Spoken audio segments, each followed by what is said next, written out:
자신을 표현할 수 있는 통로를 찾으면 용감한 형제라는 유명한 작곡가의 경우에는 청소년기에 방황을 많이 하다가 어느 날 들은 힙합곡 덕분에 인생이 바뀌었다고 하더군요. 갱스터랩 곡을 듣고 자신도 저런 음악을 하고 싶다고 느끼고 주변 사람들에게 평생 처음으로 하고 싶은 것이 생겼으니 도와달라고 하여 그 길에 매진했다고 합니다.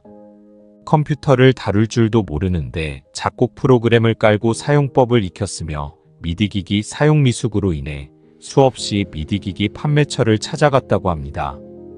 그렇게도 방황을 하던 사람이 자신의 재능을 펼칠 수 있는 분야를 만나니까 방황을 하지 않게 된 것입니다. 음악에 자신을 담을 수 있게 되니까 세상에 화도 안 나게 된 것입니다. 자신을 표현할 수 있는 통로를 찾으니 그 방향으로 성심성의껏 나아갈 수 있게 된 것입니다. 내가 게을러서 그 방향으로 못 나가는 게 아닙니다. 아직 나의 소질과 적성을 발현할 분야를 찾지 못한 것일 뿐입니다. 사람은 누구나 자신의 가능성을 펼칠 수 있을 때 능동적으로 됩니다.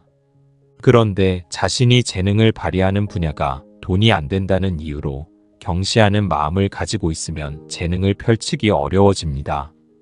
사회가 돈을 중심으로 움직이다 보니 돈이 된다 안 된다가 지나치게 중요한 평가 기준이 되곤 합니다. 자신이 돈을 많이 버는 사람인가 그렇지 않은가를 가지고 자기 자신을 귀하게 여기기도 하고 하찮게 여기기도 합니다. 나는 그냥 나입니다. 내가 얼마짜리 인간이 아닙니다. 그러한 사회적 평가를 내가 받아들여야 할 이유는 없습니다. 정말 중요한 것이 무엇인가를 생각해야 합니다. 사회적 인정이나 평가가 아닙니다. 다른 사람이 나를 어떻게 보느냐보다 내가 나를 어떻게 보느냐가 중요합니다. 그리고 나는 그냥 나로 살면 됩니다. 내가 다른 사람의 마음에 들어야 할 이유는 없습니다. 타인의 시선을 신경 쓰거나 사회적 평가에 좌우되면 내가 어떤 가능성을 펼칠 때 행복한지를 판단하기가 어려워집니다. 돈이 안 되는 자신의 재능을 귀하게 여기는 마음을 가지기 어렵기 때문이지요. 사실 사회적 평가에 지나치게 연연하는 것은 죽어가는 삶을 산다는 것을 인정하지 않기 때문이기는 합니다. 삶의 허물을 받아들이지 않는 태도인 것이지요. 인생에 무언가 엄청난 게 있다고 생각하고 그걸 이루지 못한 자기 자신을 싫어하고 있는 중일 가능성이 높습니다. 삶이 담배 연기보다 허무하다는 것을 받아들이면 사회적 평가가 또 무에 그리 중요하겠습니까? 삶의 허물을 받아들이면 내 마음에 드는 나를 더 중요하게 여기게 되고 그래서 정말 내가 원하는 것이 무엇인가에 더 집중하게 됩니다. 사람마다 재능이 있는 분야에서 추동해 나가는 힘이 다르기는 합니다. 치열하게 사는 유형이 있고 무르르듯 평탄하게 살아가는 유형이 있습니다. 재능을 어떻게 펼치며 살아갈 것인가도 각자의 성향에 따라 달라질 것입니다. 자신의 존재를 펼칠 수 있는 영역이 무엇인지를 아는 것이 중요합니다. 그러려면 다양한 경험을 해보는 것은 필수이지요. 이런 얘기를 하다 보면 그런 경험을 할 수 있는 기회를 가지기가 어렵다. 당장의 생계가 문제이다라는 말씀을 하시는 경우가 제법 있습니다. 저도 생계의 중요성은 잘 알고 있습니다. 그런데 우리가 어떤 일로 생계를 꾸리는가도 결국 우리의 선택이기는 합니다. 레스토랑에서 서빙을 하면서 다양한 사람을 만나는 일을 할 것인지 아니면 특정의 기술을 배워서 사람을 만나지 않고 물건을 만들어내는 일을 할 것인지도 자신의 적성에 따라 선택할 일입니다. 결국 어떤 적성을 개발할지, 어떤 적성을 활용하며 살지의 선택인 것이지요. 생계가 문제라고는 해도 최대한 자신의 적성에 맞는 일로 생계를 꾸리면서 자기 자신을 탐색할 필요가 있습니다. 사실 죽어가는 삶임을 받아들이면 자기 자신을 탐색하는 과정이 저절로 이루어지기는 합니다. 나다워지는 것보다 더 중요한 일이 없음을 실감하게 되기 때문이지요. 그리고 타인에게 보여주기 위한 소비 같은 것에는 관심을 두지 않게 됩니다. 정말 중요한 일에 자신의 시간과 돈을 사용하게 되지요. 사실 생계가 문제되지 않는 사람은 극소수입니다. 미디어에서 그런 극소수의 사람들을 주로 보여줘서 그렇지 실제 우리가 삶의 현장에서 만나는 사람 중에 생계에서 자유로운 사람은 거의 없습니다. 그런데 이러한 상황에서 자신이 원하는 대로 살고 있지 못한 현실을 비관하느라 소비에 매몰되면 자신이 원하는 삶을 살아가는 것과는 더욱 멀어질 수밖에 없습니다. 현실에는 다양한 어려움이 있습니다. 저의 경우에도 부모님이 번갈아 아프시고 병원비 마련조차 어려운 그런 현실을 겪어내면서 부모님께 도움을 받기는커녕 부모님을 오히려 도와야 하는 수많은 사람들에 대해 생각할 수밖에 없었습니다. 그런데 세상이 내 마음대로 될 수는 없는 일입니다. 우리는 모두 노력은 적게 들이고 성과는 크게 얻고 싶습니다. 그리고 당장은 부모님의 도움으로 편리하게 사는 많은 사람들이 눈에 들어오기도 합니다. 그러나 만약에 부모님의 부가 행복을 결정짓는다면 돈이 많은 사람 중 자살하는 사람도 없을 것이고 마약에 빠지는 사람도 없을 것입니다. 당장 우리 눈에 부러워 보이는 사람들에게는 또 다른 삶의 어려움이 있습니다. 그리고 건강 등의 수많은 다른 요인들이 우리의 삶에 영향을 끼치기 때문에 삶의 행복을 돈이 결정한다고 할 수 없습니다. 어떻게 생각하면 우리의 삶이 평탄할 때 돈이 모든 행복을 결정할 것 같은 착각이 듭니다. 건강 등등의 문제가 없기에 돈이 중요하다는 생각에 매몰되게 되는 것이니까요. 당장 좋아 보이는 물건, 남들이 좋다고 하는 물건이 나에게 없다고 해서 나 스스로를 불행한 사람이라고 낙인 찍어서는 곤란합니다. 물질이 주는 편리가 극에 달한 상황에서 그 물질에 눈이 돌아가는 것은 자연스러운 일이기는 합니다. 그러나 그 물질이 궁극적으로 우리를 행복하게 하지는 않는다는 진실에 직면할 필요가 있습니다. 그래 보인다고 해서 그런 것은 아닙니다. 은퇴 연령에 있는 분들 중에는 일을 하지 않아도 되는 분들이 계시기는 합니다.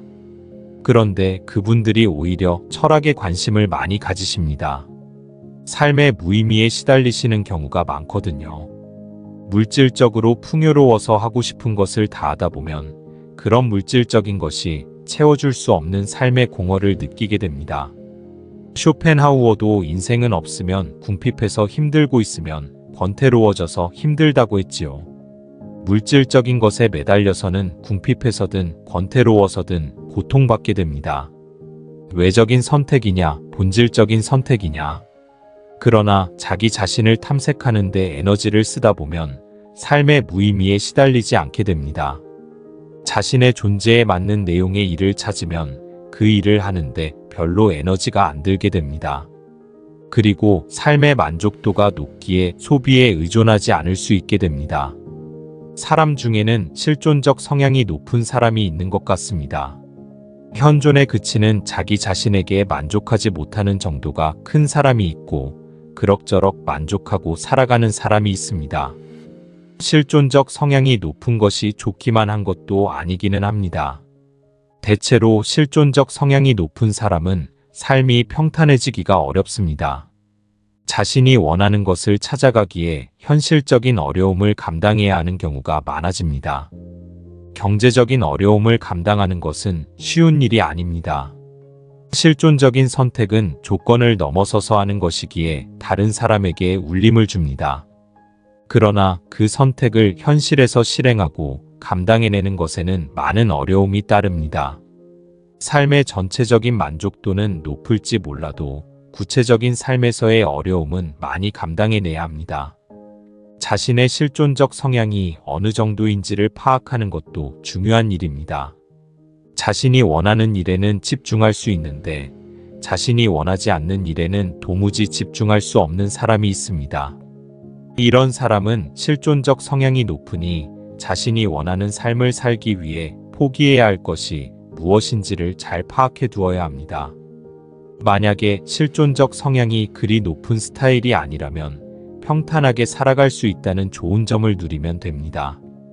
그런데 아이러니컬한 것은 평탄하게 사는 사람은 치열하게 사는 사람을 부러워하고 치열하게 사는 사람은 평탄하게 사는 사람을 부러워한다는 것입니다. 사람은 가지지 않은 것을 가지고 싶어하는 존재이기에 당연한 현상이기는 합니다. 치열하게 사는 사람은 치열하게 살아서 멋있기는 하지만 현실적으로 헤쳐나가야 하는 일이 많게 되는 어려움을 겪게 됩니다. 인생에 공짜는 없습니다.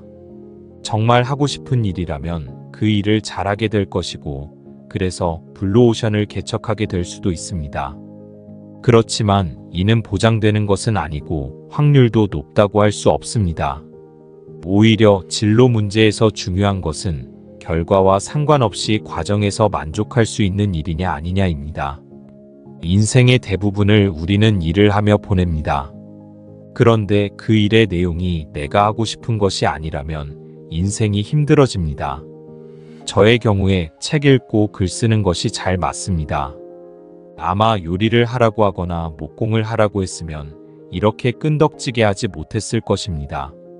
책 읽고 글 써서 얻는 경제적 이득이 많지 않아도 보람을 얻을 수 있으니 좋습니다. 저의 글을 읽고 하루를 살아갈 힘을 얻는다는 분들이 있습니다. 고민하던 문제의 해결의 실마리를 얻었다는 분들이 있습니다. 누군가에게 그렇게 도움이 될 수 있으니 감사한 일입니다. 선택에는 외적인 선택이 있고 본질적인 선택이 있습니다. 외적인 선택은 다른 이유로 인해 선택하는 것입니다. 즉, 결혼을 할 때 상대방과의 행복한 삶을 이루기 위해 배우자를 선택하는 것이 아니라 그런 배우자를 얻으면 내가 괜찮은 사람으로 보일 것을 기대해서 선택하는 것이지요. 대학원 철학과 진학을 결정한다고 할 때 선택의 요체는 철학 공부이지 철학 교수는 아닙니다. 그러니까 철학 공부를 한다는 선택에서 중요한 것은 철학 공부를 한다는 것 그 자체이지 철학 교수가 되는 것은 아닙니다. 물론 철학 교수가 되면 좋지요. 그러나 그게 목적일 수는 없다는 겁니다. 철학을 공부하기에 가장 적합한 직업이 교수이니까 철학 교수가 되기를 바라는 것이지 철학 교수를 하기 위해 철학 공부를 하는 것은 아니라는 말이지요. 이것이 왜 중요하냐 하면 본질적인 선택이어야 선택을 유지할 수 있게 되고 또 내가 편안하고 행복할 수 있기 때문입니다. 외적인 선택을 하면 그 현실적인 결과에 따라 선택에 대한 만족이 좌우됩니다. 즉, 배우자가 돈이 많아서 그 배우자랑 결혼을 했다고 해보지요. 이때 그 배우자가 어떤 이유로 경제적인 능력을 잃으면 그 사람은 배우자로서의 가치를 잃게 됩니다. 그러면 배우자와의 관계는 어려워집니다. 그러나 그 사람 자체를 선택한 것이면 그 사람이 건강을 잃든 경제적 능력을 잃든 그것은 문제가 되지 않을 것입니다. 이런 가요가 있었습니다. 내가 모든 걸 잃어도, 내 인기가 떨어져도, 더 이상 노래를 못하고, 다른 직업을 가져도 나라는 이유만으로 날 계속 사랑해 줄 수 있니? 너는 날 사랑한다 하지만 네가 사랑하는 게 정말 내가 맞는지 나에게 반했다고 하지만 너를 반하게 한 게 정말 내가 맞는지 너는 나를 본질적으로 선택한 것인가를 묻고 있는 것입니다. 삶을 이런 본질적인 선택으로 채워갈 때 후회가 적어집니다. 외적인 선택을 할수록 자신의 선택에 대해 자신이 없어서 만족도가 떨어지게 됩니다. 나의 만족이 외적 변수에 달려 있으니까요. 이 사람을 나의 연인으로 한다는 선택이 본질적인 선택이면 원하는 대로 선택을 했으니 걱정이 없습니다. 이 사람이 아프든 돈이 없든 그냥 이 사람과 함께하면 됩니다. 그런데 이 사람이 돈이 있어 이 사람을 나의 연인으로 한다의 경우 이 사람이 돈이 없어질까봐 전전긍긍 염려하게 됩니다. 그리고 그 사람과 함께하는 시간이 행복하기가 어렵습니다. 돈이 없는 사람이 될까봐 두려워하다가 볼 일을 다 보게 되지요.